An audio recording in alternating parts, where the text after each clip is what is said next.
రథసప్తమి నాడు మొట్టమొదటి ప్రాణాన్ని విడిచిపెట్టారు కాబట్టి అష్టమి తిథి నాడు భీష్మాష్టమి నాడు మనుష్య జాతిలో మనుష్యుడిగా పుట్టినటువంటి ఎవరైనా సరే భీష్మాచార్యుల వారికి తర్పణ ఇవ్వవలసిందే.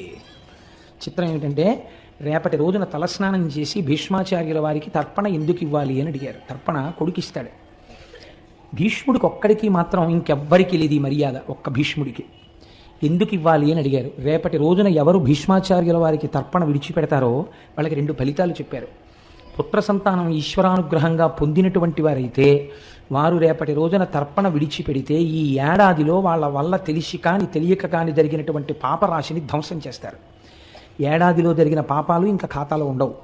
2, సంతానము లేనివారు ఉంటే రేపటి రోజున నువ్వులతో కలిపి తర్పణ విడిచిపెట్టాలి. అలా విడిచిపెడితే వచ్చే భీష్మేకాదశికి నువ్వులతో విడిచిపెట్టవలసిన అవసరం లేకుండా కొడుకుంటాడు అని శాస్త్ర ప్రమాణం. ఎన్నో చోట్ల ఈ విషయం ప్రస్తావన చేశారు పెద్దలు. భీష్మాష్టమి నాడు తప్పకుండా తర్పణ విడిచిపెట్టి తీరవలసినదే, లేకపోతే మనుష్యుడిగా పుట్టడమే హేయమైన విషయం అయిపోతుంది అని.